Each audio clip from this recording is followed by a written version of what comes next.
If you are a coach or a player, one of the best ways to improve your skills is to follow in the footsteps of those players and coaches who have made it happen. Welcome to the Adam Blitzer Show, dissecting high performance in tennis, digging deep to provide you with the tools, tips, and tricks to help you or your players advance to the next level. Here's your host, Adam Blitzer.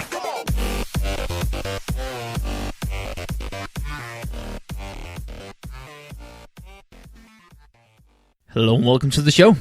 In this episode, you're gonna listen to Claudio Pistolesi. Claudio is a former junior world champion and a top 100 singles player. He has brought 10 players to the top 100 and worked with players like Söderling, Hantukova, and Simone Bolelli. In this episode, Claudio talks about the mentality of a professional tennis player, when it's time to move on from a coaching relation, and Claudio explains how he keeps updated every year as a coach, and probably also the reason why he got the Robin Söderling coaching gig. Without further ado, please welcome Claudio Pistolesi. Claudio, welcome to the show. Thank you. Hi, everybody. Claudio, you have successfully brought 10 players from outside of the top 100 to the inside. Tell me the story of the most surprising journey of one of the players you have worked with. Well, it's hard to select one. I was lucky enough to have really great player, great people. And I'm Italian, and I'm very attached to one job has been done within 2006 and 2009 with Simone Bolelli, which is still currently playing in the top 100. And yes, this is the story I can tell, I can share with you, coming from not good junior career. He already was injured, nobody really know him. And he was 248 when I started with him, and was obvious that the potential of this guy was amazing. You know, the acceleration on the ball was extraordinary.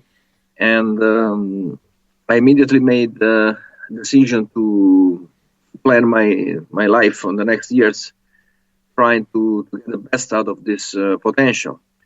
And was very good starting. It's very important to begin well with the job, and the family was totally with me. I find a very good physical trainer, and I immediately tried to set up the mentality of international player, because with a guy like this, with this potential, you can think big. And everything was working really well for 3 years. And from 248, you can see his best ranking, currently still the best ranking of 36 in the world in February 2009. So in 3 years, he made that. And, I learned a lot. When you are a coach, you should never stop being a student also. I learned a lot from this story, because I was right. I was telling myself what was the best pathway for him. And it was to think international. I think the education of players, young players, it has to be the institution for them, as is the ATP and the WTA for the girls, because simply the ranking is what gives them the right to play the most important tournaments in the world. This is very, very important. Tennis is a very special sport, because you don't need to depend on anybody. So you have to think international. It's a global sport. Of course, at some point it starts to be national with the Davis Cup, Fed Cup, and Olympics. I love Davis Cup. I was playing myself 6 years. But the tennis career is done by the ranking. So the ranking belongs to ATP and WTA, and this is the institution that you should look at and compete with players all over the world. And sometimes this is, especially in Italy, this is the toughest part, to think how to be with 1 foot in the international tennis and 1 foot or another foot in the national tennis. With the club matches, with things that nothing to do with the tour. So that was my success, and because you understand that, we went to compete in the highest possible tournament that we could get in. Even if sometimes we went in India Wells, it was like last in India Wells, we went to play Qualis. You have to invest money on that, counting that the money you invest is going to come back multiplied per 10, 20, 30, 100 times. So also the deal you make because this is our profession. We're a professional coach, professional players, and the deal you make, it's linked a lot with the game. Maybe this is not easy to understand, but if you make a deal that you have percentage on winning and they don't win anything, the player knows that the coach takes a big risk, because if he doesn't win anything, the coach doesn't make any money. So you're on the same boat. You have to make sure that the player feels you're on the same boat, because that's the proof that you believe. And nobody give the time to the coach that you spend with the player. I was spending 2 years with him, and nobody give me back 2 years. It's 2 years to me. But you do it with joy, with enthusiasm, because you believe it. So I learn, and that's my advice to young coaches. Don't take any job if you don't really deeply believe that this player can go to point B to point A. Point A is the goal. You need to do goal setting. With Simon, we did a really high goal setting, and then you can see the results he had in 2008, which is by far still the best year in his career. Because I believe I cannot prove it, but I think in this tennis world, you can see Simon as something special. He's proving that in doubles, but that's not enough. In doubles, it's great to have results. He won a slam in doubles. But it's not enough. It's by far, very far to be enough to complete the job. To translate potential to results. This is the talent. This word talent is one of the most utilized words in tennis. Talent. What is talent? The definition of talent is not very clear. For me, talent is to have the capacity to translate your potential into results. Otherwise the potential sits there forever, and you are if player. There are many if player.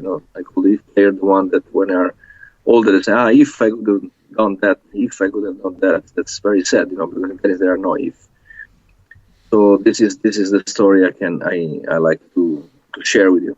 A lot of things that I want to ask you about. The first thing you said, that the mentality of an international tennis player, that was one of the first things that you applied with Simone. Can you talk a little bit more about that?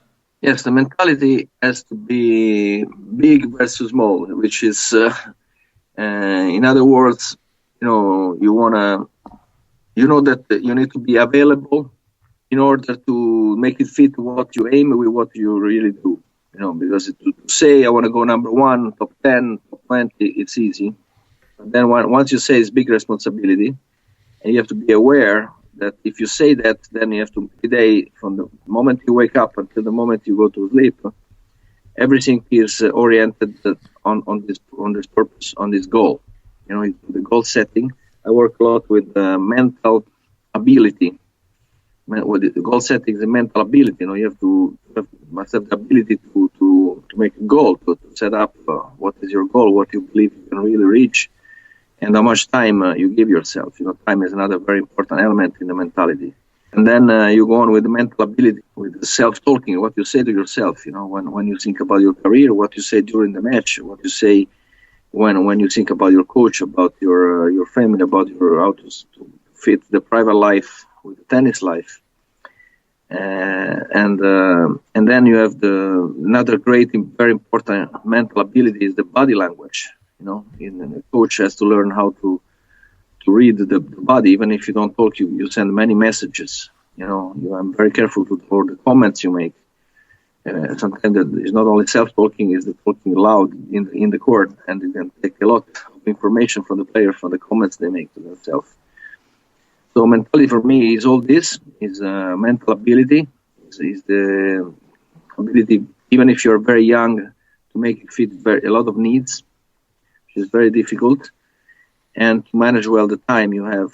And also, I don't want to look greedy or thinking about the money, but the economical part is also crucial.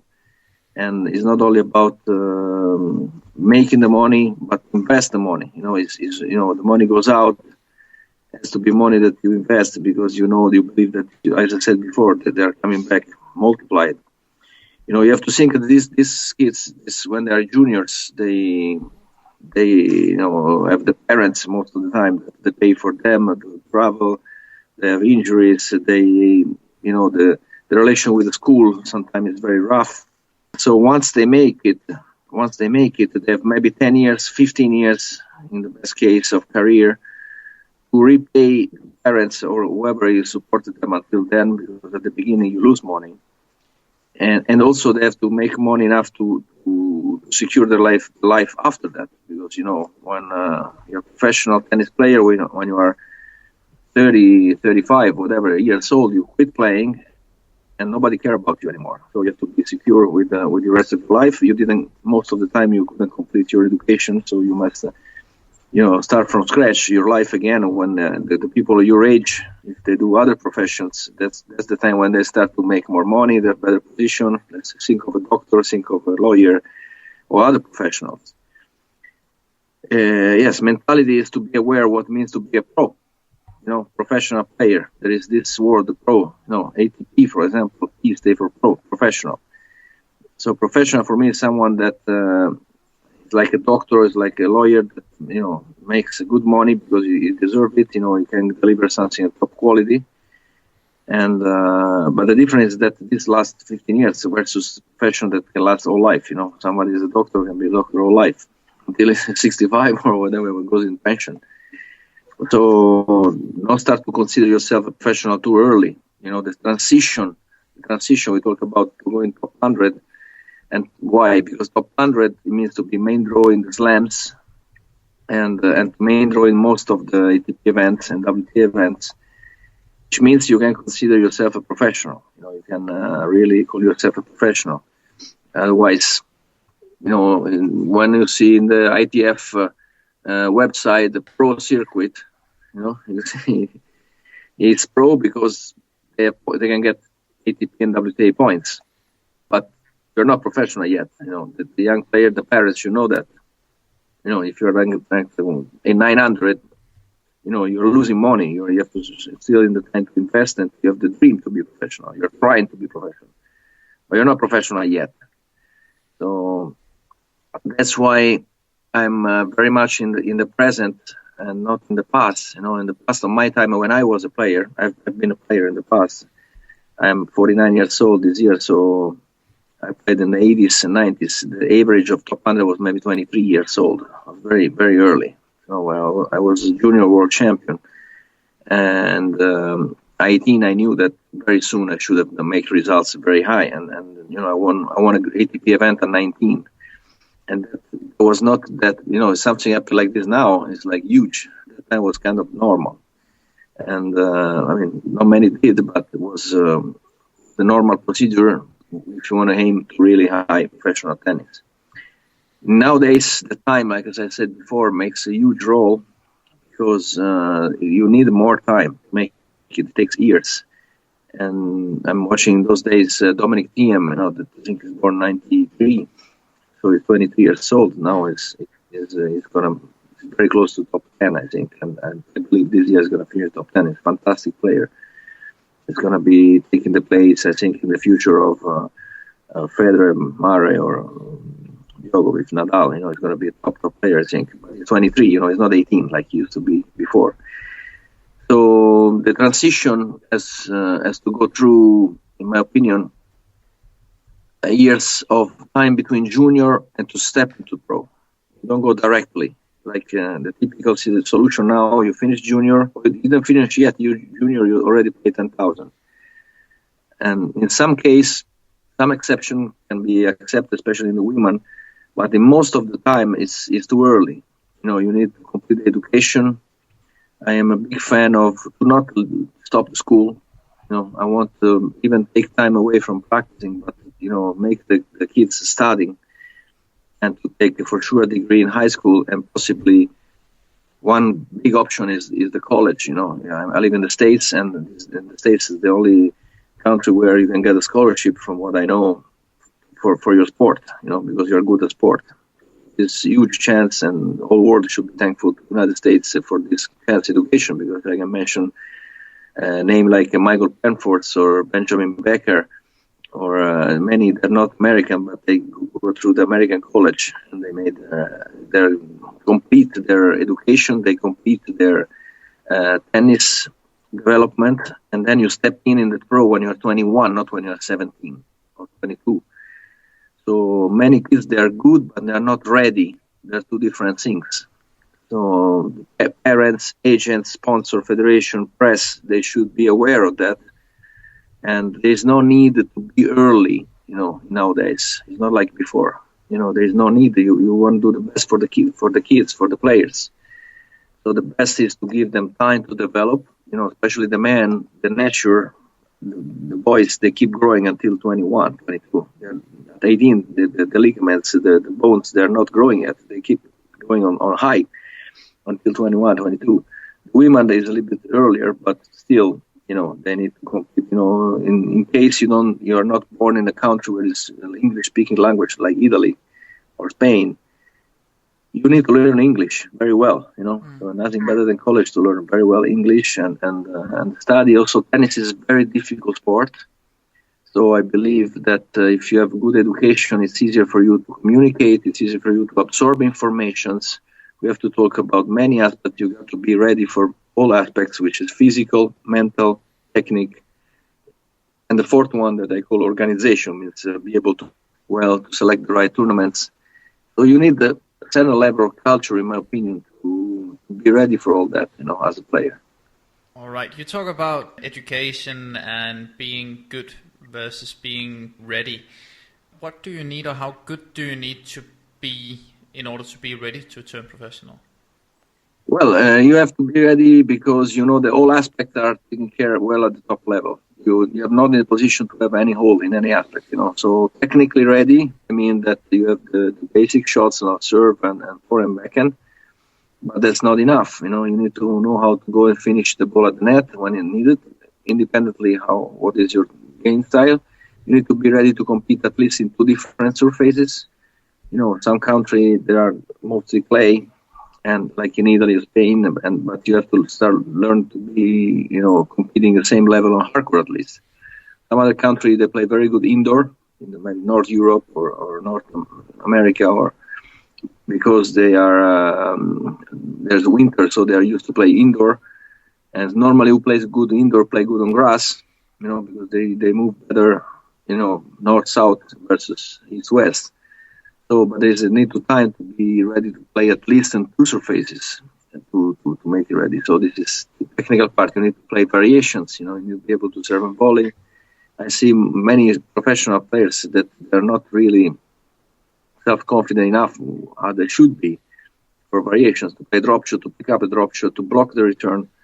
Many points you win, you don't need the power. You can take it out far away. And one of the reasons I think Roger Federer is still at the top level is because technically he's so rich his game that he can still make a difference technically with many players, and he can fill the gap with that. Normally it's normal that physically he start to not be the same like years ago because the time goes on, but he's technically so much better. He's more rich. He can challenge technically the others in a way that you can't, because they didn't have enough time. The coach needs the time to teach all this, to make them feel, to make the exercise. Even you need the time to go in the match and try things, even with the risk to lose the match. So the result is so much in the top of them, the need of results, because they need of money, they need the sponsor want the results. Many agents, they look at the results because, they think like a bank, but the game is most important at the end of the story, even if you look from the money point of view, because you want to have a long career. So then you have the mental part. The mental part is that is so related to self-confidence and also self-efficacy, which is another mental ability which is different from self-confidence. Because what is the difference? Self-confidence is when you can be a good player, in general. Self-efficacy is that that you are good on some specific situation. For example, I don't know if I'm a good player, but I know that on grass I'm very good. So this could be enough, to survive with self-confidence until you become a complete player. So at least you must work on your self-efficacy. And this requires time, because you don't know sometimes. Maybe there are many players that never play on grass. But now, for example, grass season, this is just an example, is very important, or indoor. or playing altitude. You need to find your way and identity. They have to work in their identity. This is another big topic. What kind of player I am? What is my weapon? How I hurt the opponent, or where is my weakness that I to make stronger? To know yourself is very important. Self-consciousness to be conscious is so important. And then there is the part of physical part. I'm very happy nowadays to work with a company, a Swedish company that I met one of the founder and one of my best friend, Ali Gelem, that is one of the best physical trainer in the world. They established this company, Athletic 1080, which can measure the power. So the technology come in the direction to the coach to at least to measure something. We have this problem as a tennis coach that it's difficult to measure the level of tennis. You can tell you play good, you play bad. The language of tennis is very abstract. It's not it's not precise. But at least the physical part, I'm lucky enough to have this work with this company that makes me feel confident that by the numbers that physically this player is ready or is not ready. So you make the scheduling according if ready or not. So back to your questions, when you say what is the need from being good to be ready, is the long work. It takes years to take care of every aspect in the top level. So again, the element of time is so important. To be very patient and make sure that everything in the right place, and you can go in the tour with some expectation that you win a lot of matches. Concurrence is brutal. There's so many players, they're ready and they're working, and they have a sponsor, they have the best rackets. So they have then we can talk about the materials. If your racket fits with you, sometimes this is not the main one, but it's very important. The strings. So it's almost never ending. It's never ending to try to find all the details, and people don't understand how difficult is tennis, professional tennis. So let me drag you back a little bit to Bolelli, and you said that goal setting was one of the most important mental abilities. You talked about 2008 being Bolelli's best season, and you talked about the goal setting you did there. Can you talk a little bit more about what the exact goals were and how you did it? Well, when it came to me, first of all, his career is not over, and with all my heart, I wish him to beat this, not only the best ranking, but to go. I think he's still in time with his potential to go top 20. I really believe that. There are things obviously it's not working well because he's still very far from that, and he shouldn't. I'm not inside anymore the training, so but I trust that he'll find a way before the end of his career. Even if now this year is 31, and in the last 6-7 years something went wrong, obviously. Except doubles. Doubles is really top player, but as I said, it's not enough.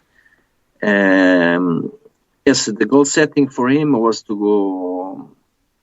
There is almost, when he was 2006, it was end of January after Australian Open 2006. He came to me. That was my first question to him. I said, "What do you want to go? Where do you feel to want to go?" And he told me, "I want to go to number 1 in the world." And so I was, wow, this is, he didn't tell me top 10, he didn't tell me top 5, he told me number 1. And as I look at him, I said, this guy is out of his mind, or he's not in the reality. And then I remember I saw him play already a lot, and I said, no, he's not. He's obviously a dream, is obviously very, very difficult, but he was potentially entitled to say that. Then during the 3 years, maybe number 1, better than Djokovic, better than Nadal, maybe it was too much. But for sure, after I saw him beating Safin in 2007, for example, with personality, Safin was still playing, and for a 20 years old guy, 21 years old, beat Safin in Barcelona, I beat him. This was a sign that he can make it top 10. When I saw him beating Cilic in Zagreb, in his hometown, it was that to love. Was obvious difference. I said, this is a proof.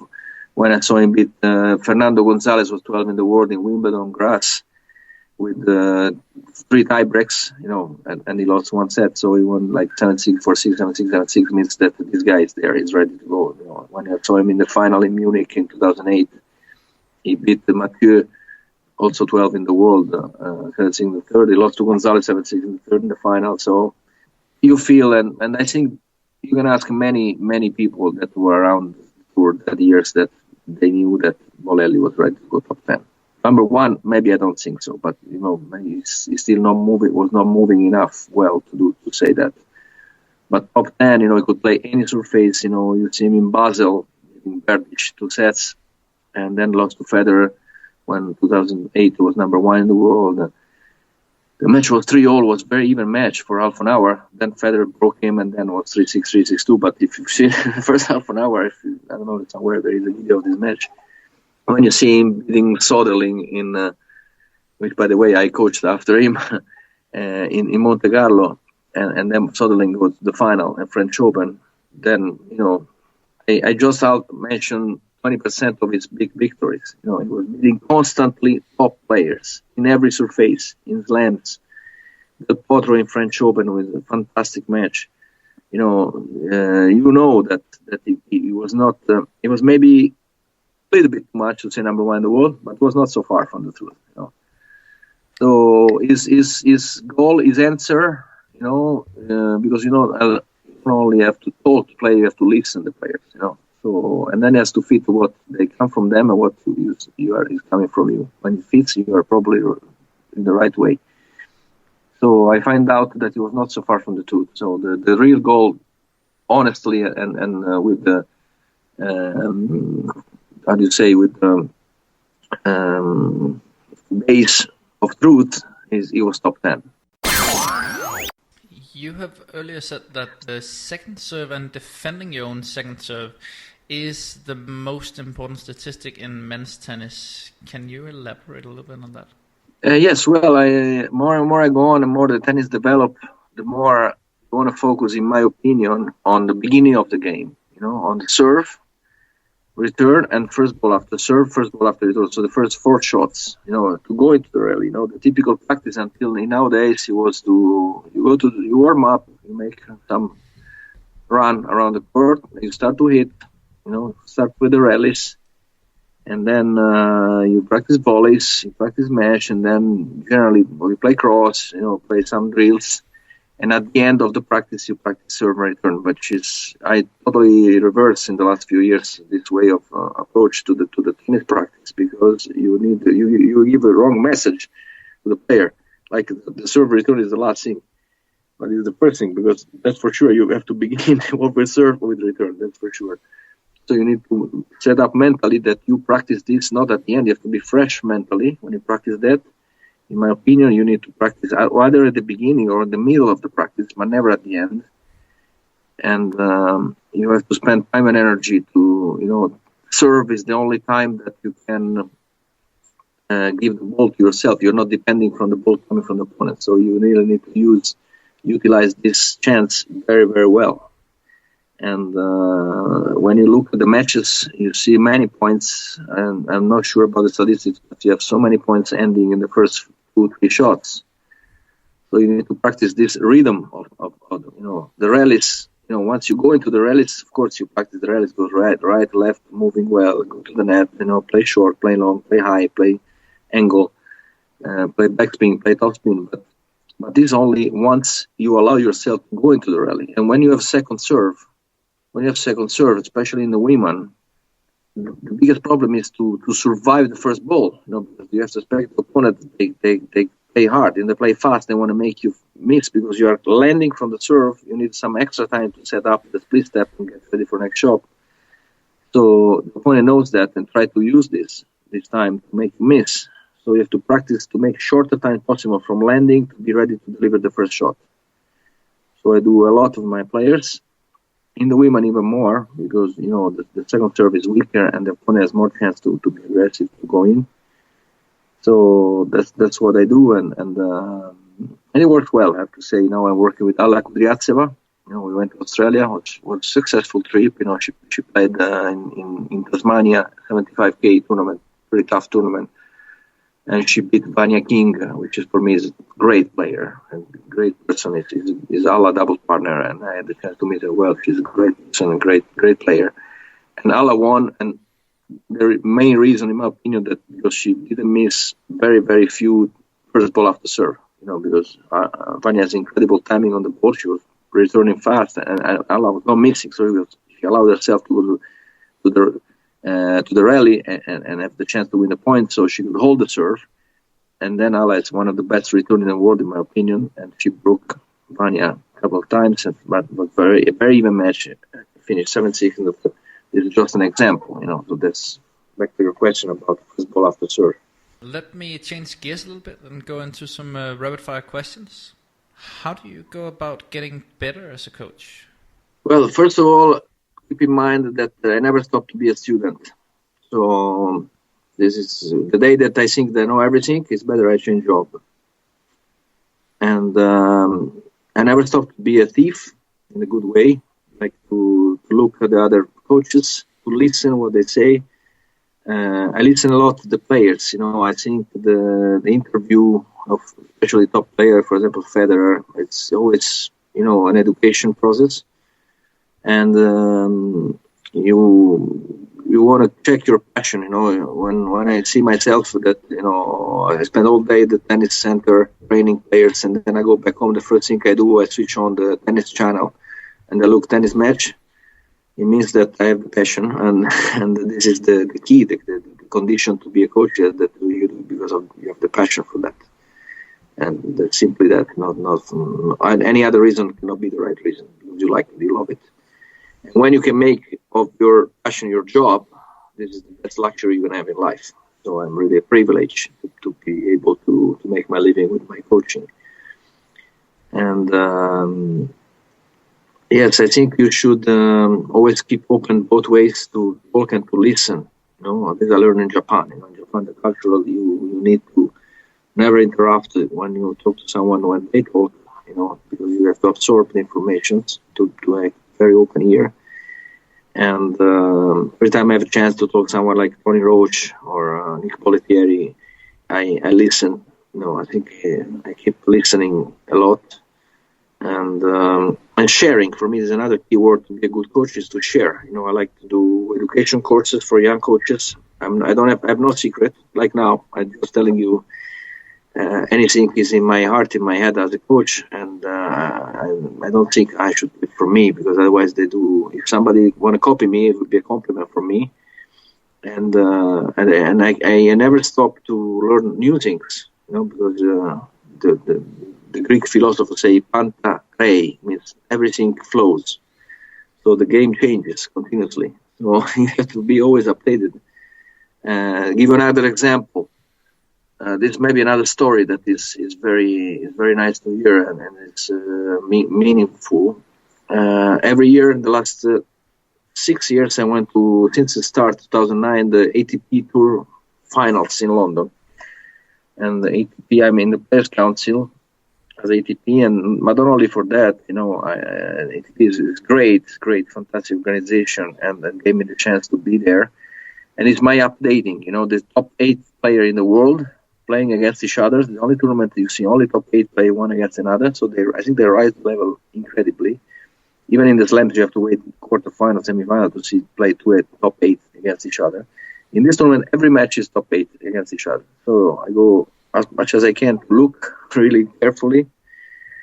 And this is my course, updating course, because they cannot be wrong, So you see everything they do, how the comments they make, they focus, and to win the ATP finals is big prestige, so they give everything they have. It can be that they are tired, it's their decision, but they give everything is left in them to win it. And I can tell you this story. I was coaching Michael Berrer in Helsinki in 2009 in Helsinki Challenger, and he played Harry Kontinen, first round on Monday. And it was a fantastic match. And 7-6 in the third, it was match point for Michael, and Michael played the ball very close to the line. It was they call it out, but could be called good. So Michael lost the match on Monday, and the next week we have to play Challenger in Salzburg. So I said I could go back to Rome to rest a little bit until Monday. I said, okay, we can go home, and then we meet in Salzburg around Thursday or Friday. But that week was the week of London, or ATP finals. So I went to London, and the first person I met in the hotel was Magnus Norma with Robin. And Magnus asked me, what do you do here now? Because I didn't have a player. And I explained to him, I said, this is my dating. I want to see the guys. ATP give me the chance to see this from close. And then I think Robin was impressed that even if I have some spare days, instead of going to holiday, I go to watch tennis, even if I don't have to. So I think it was the key that the passion is the main thing that you really love to do that.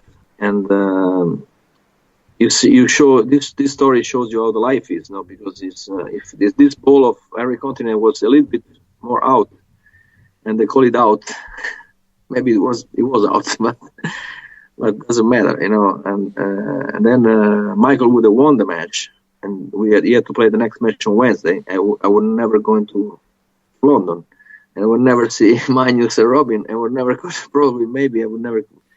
Who knows? Maybe I would coach anyway. But that was the main reason. But I think this contributes, and this tells you how the life is. And if you are positive, you put seeds around you, and the fruit is going to grow. You don't have to be afraid of or protective. In my opinion, if you are open, tennis coach must be open and self-confident.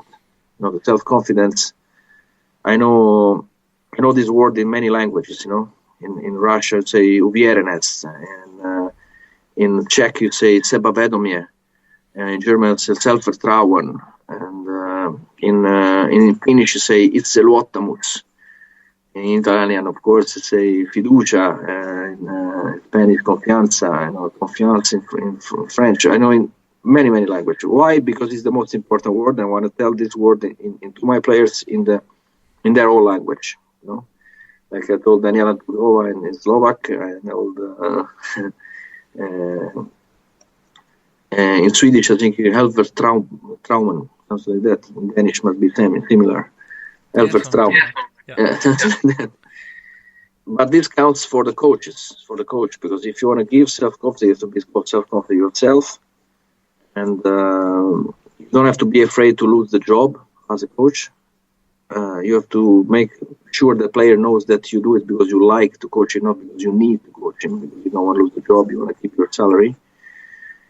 And this is the best guarantee for the player, So either you go at the top level with your heart, believing, and be happy to travel, to take time for your family, because you like to do that, not because you need to pay the mortgage, so you go straight to the point. You are totally honest with the player, and if it works, great. If not, that probably you can start the job with another player. If something goes wrong, can happen.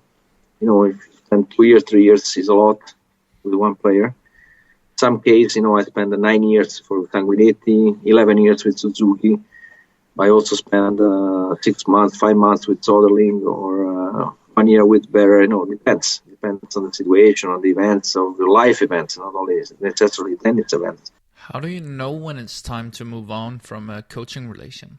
The key word is empathy. Empathy. When you see the communication is honest and respectful from you to the player, and from the player to you. It's one of these, start to be hurt from not believing or complaining or suspecting that it's not full. It's not 99% of empathy is not enough. You must have 100%. Then you can finish. Important is to finish well. Important is to wish the best, to keep talking well. I will always keep talking well to my players, and from what I know, they also do this with me. This is important, to finish well, to leave the door open because you never know, to keep helping if you are asked to, and to be high-profile person with that, when you finish.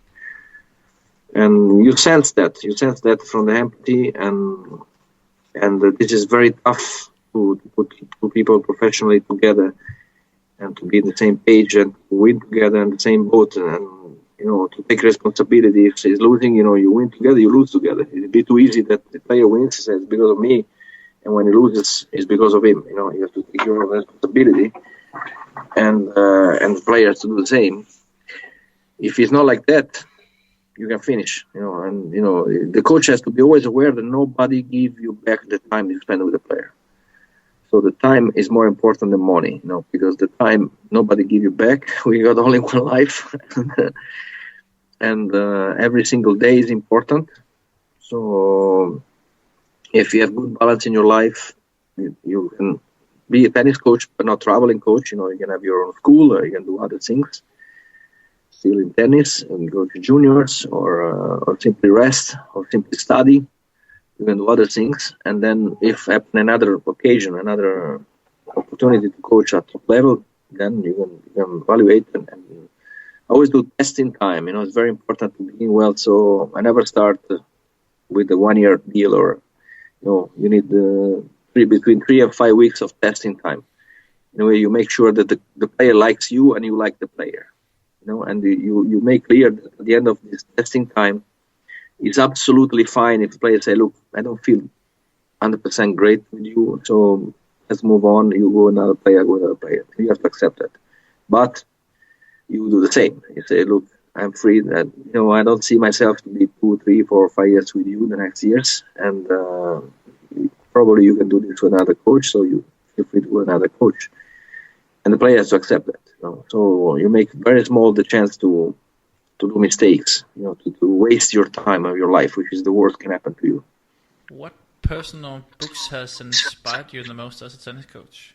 Well, there is one book, Tennis Training, from Alberto Castellani, which is unfortunately is only in Italian. And since 1994, I'm telling Alberto was one of my coaches, and he's the one who brought the mental training in the tennis. I think he worked a lot with Bollettieri. He coached Rainer Schuttler, especially for the mental part. When he was top 5 in the world, he coached from scratch Adrian Poinea, Hisham Arazzi. He did a lot of great job. You're young. I don't know if you remember all those players. I do. But it's fantastic what he did. He coached Marc Rosset, he coached Ivo Karlovic. He's one of the first coaches. He's older than me. And he has a huge culture. He's a professor of school, university in Perugia, his hometown. And he wrote this book about tennis training, where the book is 1/3 about the technique part with more than 1,000 exercise. Because we worked with the exercise, so I was so much inspired. I took so much from this book as ideas. And he never been a top professional player. This is also interesting because they think if you have to have been a top player or top under, whatever, to be a good coach. I think it's better, it helps you, but it's not mandatory. You can be a great coach like Alberto, like Tony Nadal, like Bollettieri, without having been top player. And 1/3 is about the mental part, with exercise for the mental training, and one part is for the physical part. So that time, this one will develop more because this book is published in 1994. This inspired me so much, if you're going to almost not read anymore for how many times I look at the pages. And also Daniel Goleman, the emotional intelligence. I believe so much in the mental part. I'm back to school, I'm studying in NRU, Newport Research University, online, which is based in sports psychology. I started years ago. So as I said, I try to be, I get old at this. I can't help, but I try that my job doesn't get old, So I keep studying the new frontier, the new borders of tennis, and I think there are a lot in the human brain, in the human emotional part, emotions. Tennis. If you look at the tennis rules, it's challenge your emotions so much because there's no time limit, no tie. It's unbelievable how tough it is mentally. There is no physical contact in tennis, but it's brutal mentally. It's like a trip. When you start, you don't know where you end. I try to imagine in the 19th century in England, I guess it was 3 or 4 guys that they sit and they think of the rules of this new game, tennis, and they think of game and set. And it's a lot of talking about why is 15, 30, 40 and not 45. But they really been thinking well, because if you think deuce, you win 1 point is not enough. You have to win 2 points. Games is 6-5 is not enough. You have to win 7-5. So you have to really squeeze the opponent for 2 games. You have to put clear distance before saying that you won part of the game. It happened in the game, happened in the set, and happened in the match, because you need best of 3, best of 5. Before it was no tiebreak, so it would be 24-22. And the server was not that important, so it could be more understandable. And then, thanks God, this guy invented tiebreak, because otherwise, I think this match, Isner Maut in Wimbledon in 2011, I think, was or 10, I don't remember, was meaningful of what tennis is. It's you could start thinking that if you, in theory, tennis can be played forever.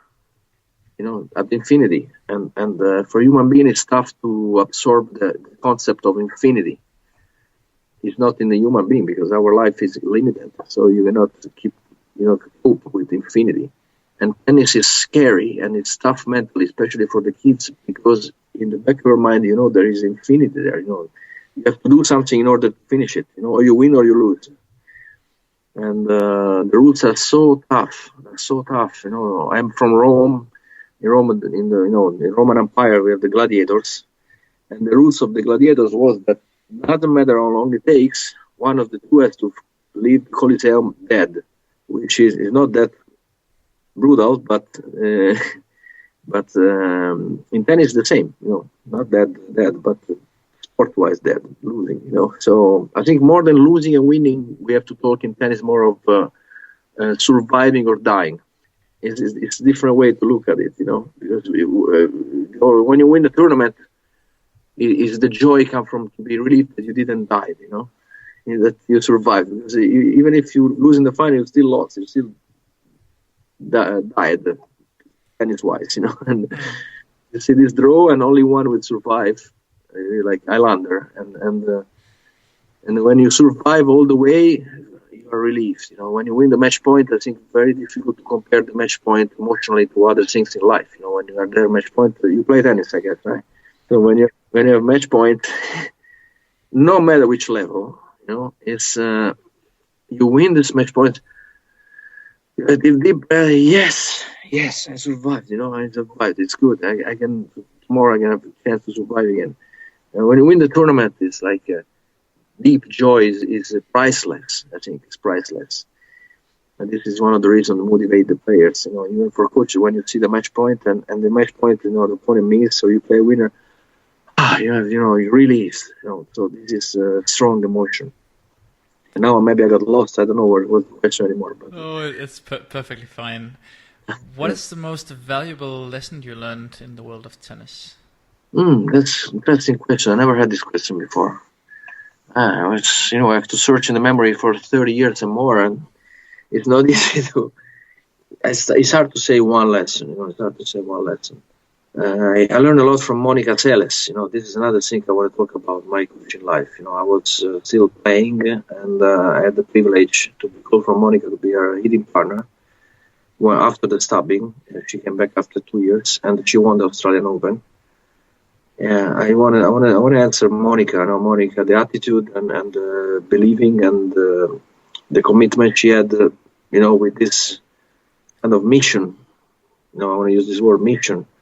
John Macker always used this word. It was a mission, it said, for me to win, and to challenge yourself to believe that it's going to happen. That she want to win one more major, and she did. I was there, and she thanked the team. I was in the team as a team partner simply, but and this was touching my heart. And in 1996, she won the Australian Open, and she trusted me as a hitting partner. The job of hitting partner is not only hitting the balls. You have to be there and give level as a man to the women, because the women have this advantage to practice with the men.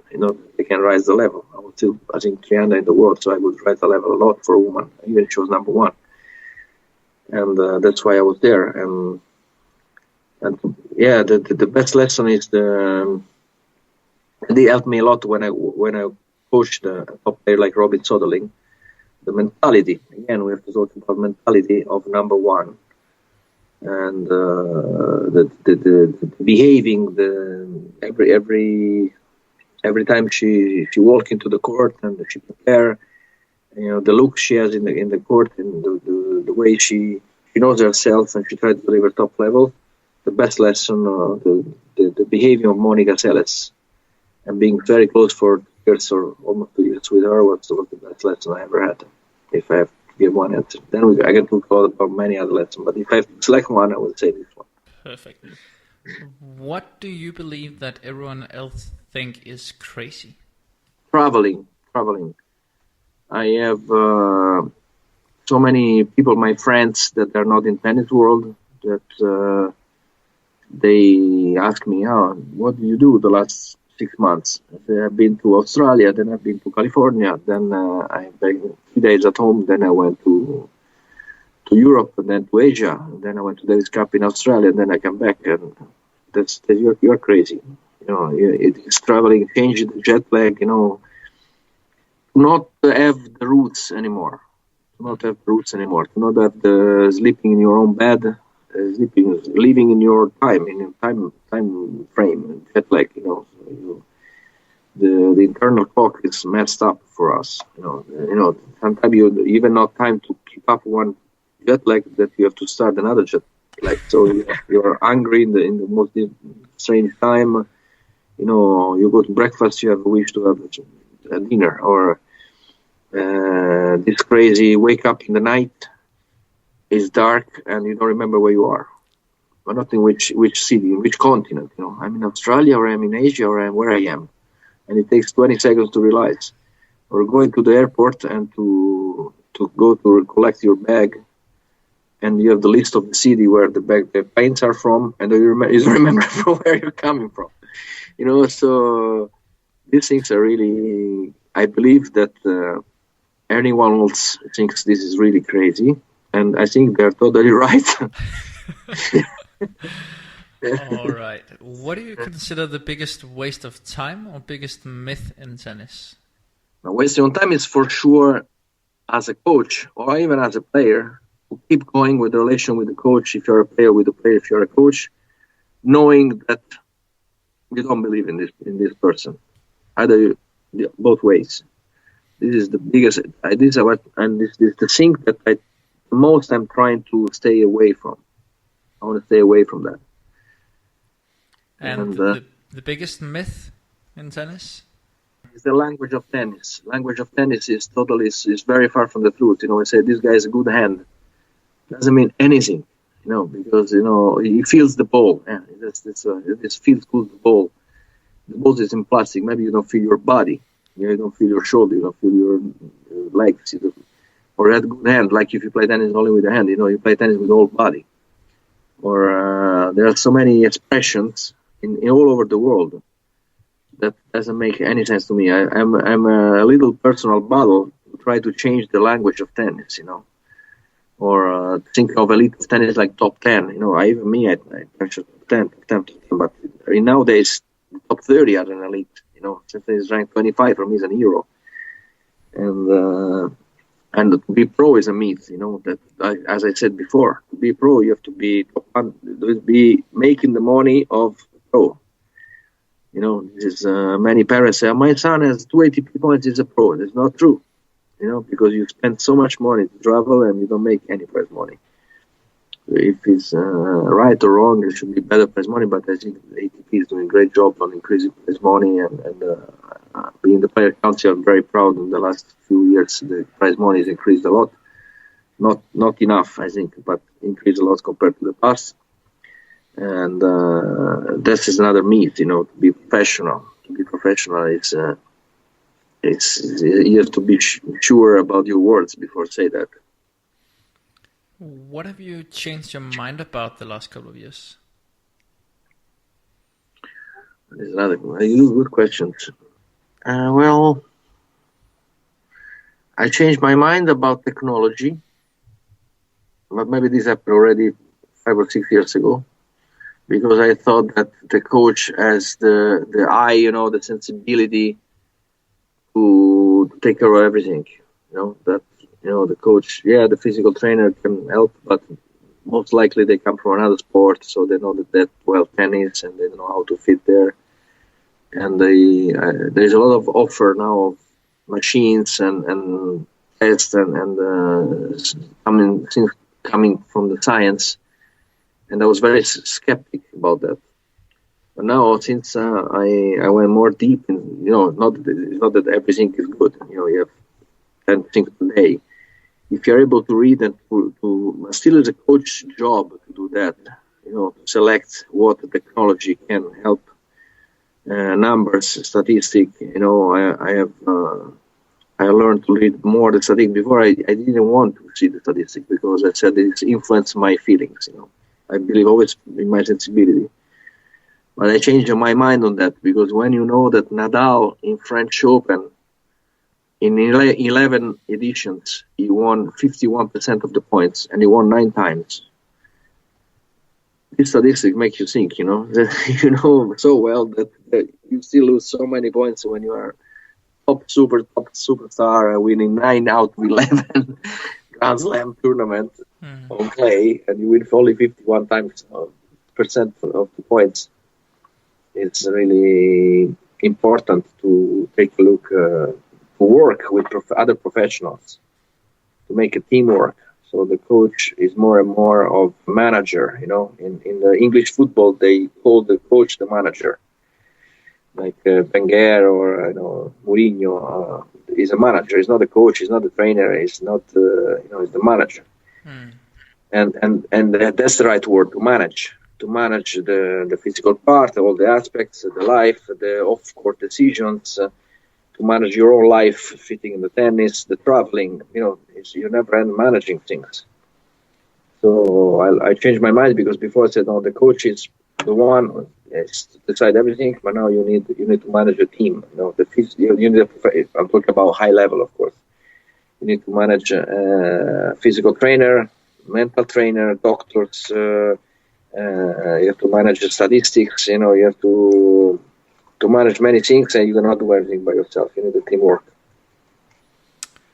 Claudio, you've obviously been in the world of tennis for quite a lot of years, both as a player and as a coach. What has become less important for you, and what has become more important for you as you've gotten older? Well, it's for sure is the time is becoming more important for myself, for my family, and I'm blessed to have a beautiful family here in Florida. And the time to spend here is my priority, absolutely. And sometimes this doesn't fit with the traveling of coaching. And before it was not like that, because no problem to travel all year long and to be on the tour all the time, full time. Now I can be only part time. And what is less important? What is less important is the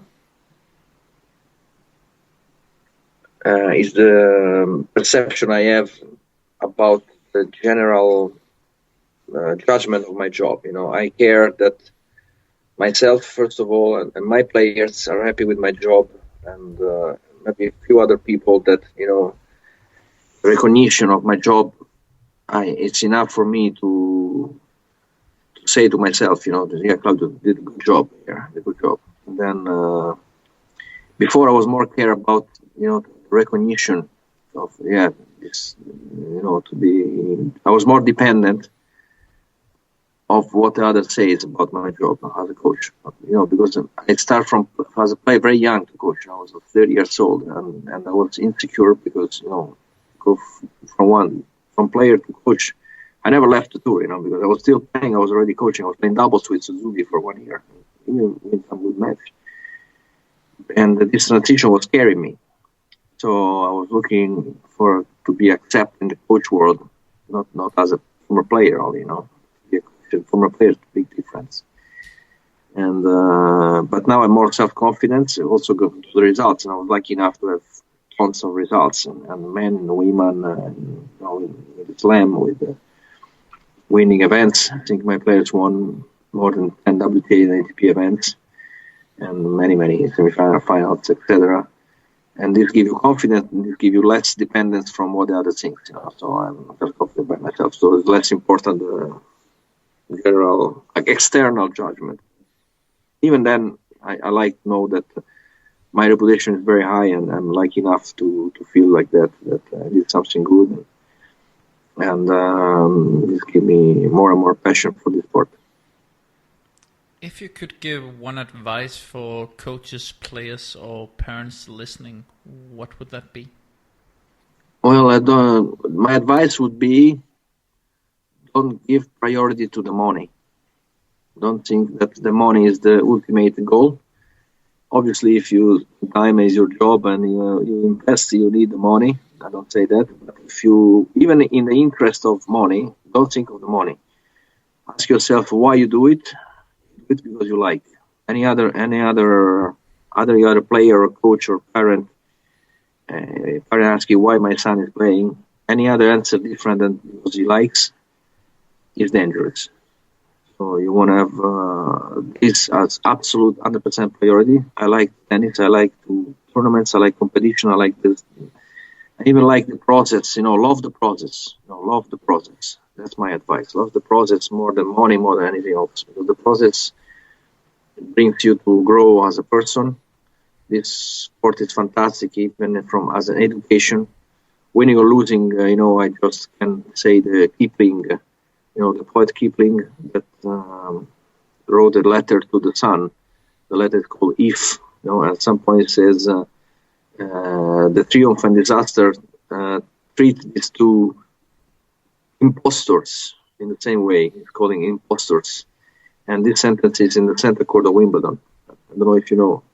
And this is the best to read. Impostors, winning and losing is part of the process, and which means including losing. Triumph and disaster means winning or losing. And you want to love the process, which includes losing.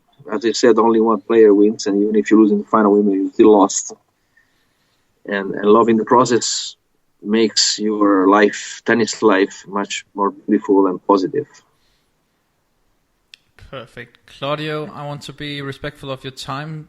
But before we wrap up, where can people get to know more about you and the work that you are currently doing? Yes, just recently I opened my own company. It's called Claudio Pistolesi Enterprise. And I'm preparing my website. And within 1 month max, I will have the website online.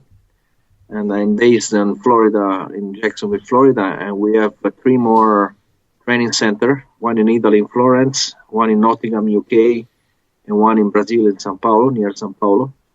I have fantastic partners, and I'm trying to create a new idea of I would never use the word academy, because academy is something big, and I want to make a tailor-made job. I want to know as to be tailor-made. Judy Mara, I told her she likes this sentence. She called me the Tailor, because we made one conference together, and she liked that. When she see me, she called me the Tailor, because each player is different. I don't like the word system. I don't have a system. A system tells me something that is the same for everybody, and then it is impossible. So Claudio Pistolesi Enterprise wants to deliver tennis culture. This is my main mission, tennis culture. I am open to do something like that I did today, and I thank you for that. And I hope I'm allowed one day to put this interview on my website. For sure. And this is, I have great partners, coach education, another mission. The young coaches, as I said, like in the Renaissance, I want to share. And then it's up to them. Not that I'm coming teaching from the sky, but they can utilize all my years and what I learned and what is my conclusion, and then they utilize this conclusion for form their own personality as coaches.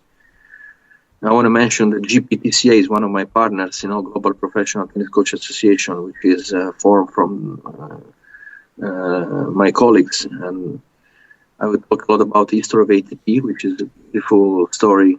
You see, I was ATP with me. And that is education-wise makes the people independent. I have my heroes in the 70s. They invented they make the ATP board, and I want to create camps. I want to help the pathway transition from junior to professional through the college. I believe a lot in college tennis, in the education. I want to make tennis education. So I want to be identified now on as a Claudio Pistolesi enterprise, not only as an individual coach. That's my goal, and I will work now on in order to do everything, including coaching players. I'm still coaching Ala Kudryavtseva. I'm very proud of her. She's playing right now in Mexico. But I help a lot of kids. I have 7 juniors now. They are in college through my company. And this is you change their life. Even if they're not going to be professional, they can complete the education or utilize the tennis as a great tool to grow as a person. I want to create first the person, good men, good women. On this base, who has the potential can think to be professional tennis. But even if the one they don't, they utilize tennis to grow and to be good people. So that's for me the tennis culture. My tennis sport, there's nothing against. I can do that with other sports. I'm looking at golf. I'm looking at soccer. Well, of course, my tennis is a sport is in my heart since I'm born. Makes perfect sense. Thanks a lot for your time, Claudio. Thank you, Adam. If you want more of The Adam Blitzer Show, you can subscribe on iTunes or go to adamblitzer.com to find show notes for each episode. Dig into tools, tricks, and how-to guides on the blog. Follow Adam on Twitter, Instagram, or Snapchat at Adam Blitzer. It's ADAMBLICHER. Until next time, thanks for listening.